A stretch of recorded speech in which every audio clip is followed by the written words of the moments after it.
Veče svima, hvala vam što ste ovako baš velikom broju večeras ovde. Izvinjavam se, možemo da hvala. Evo, slušaj. Hvala vam što ste ovako velikom broju večeras ovde. Večeras otvaramo izložbu na temu Linija, 5. izdanje. Izlože 55 autora, međunarodna izložba, kao i sve do sada. Marina će ponovo otvoriti izložbu, Marina Mone. I da, hoću da kažem da je u toku Marinin konkurs za Beograd, grad u kojem stvara, pa se prijavite. Izvoli Marina. Na sajtu Vukuca. Na sajtu Vukuca.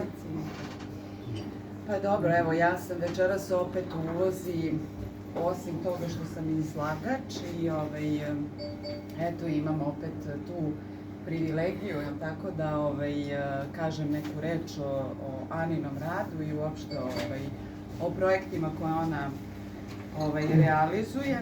To je znači niz projekata koji su se dogodili, koji se događaju i dogodit će se i stvarno želim da je pohvalim, pošto je potreban zaista veliki trud, entuzijazam i radujem se što se sarađujemo i što se znamo. Takav mislim, put od same ideje, kada želite da realizujete neki projekat, pa preko pisanja koncepcije, pa do same realizacije prolazi kroz različite faze i to nije uopšte lak posao, znam dobro, i nailazi se tu na razne prepreke na tom putu.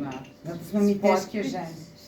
Da, ali ne gubi se ta nada i na kraju se oseti to zadovoljstvo u realizaciji. Mogu slobodno da kažem da u stvari to je neka kvintesencija u stvari umetnosti, je li tako? Jer je to ono što suština je u stvari da se umetnost vidi, jer umetničko delo ne može da živi ako ne komunicira. A ti si tu zaslužna da komunicira, tako, i da dovedeš, da umetnost učiniš vidljivo. Što se tiče večerašnje izložbe, koja ima za temu liniju, linija je jedan nezaobilazan likovni element koji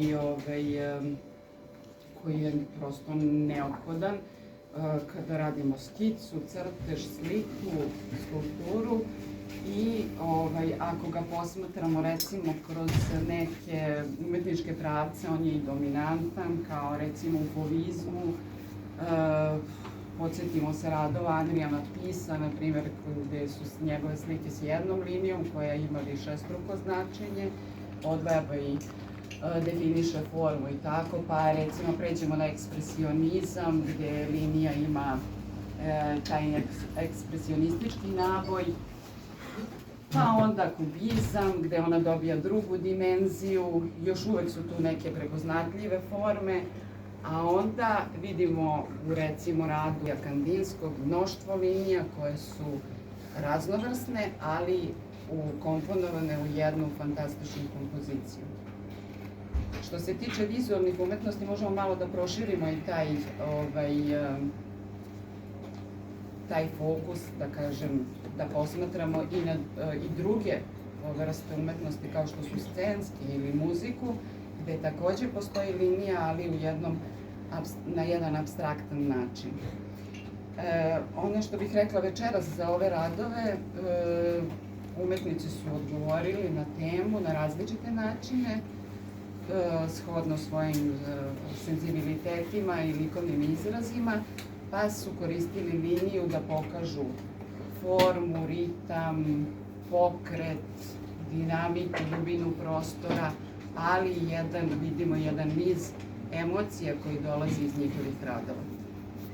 Pre nego što krenete u šetnju ovim prostorom i pogledate izložbu, citirat ću velikog slikara Paula Klea, koji je rekao da je linija tačka koja je krenula u šetnju. Bravo, svaka čast.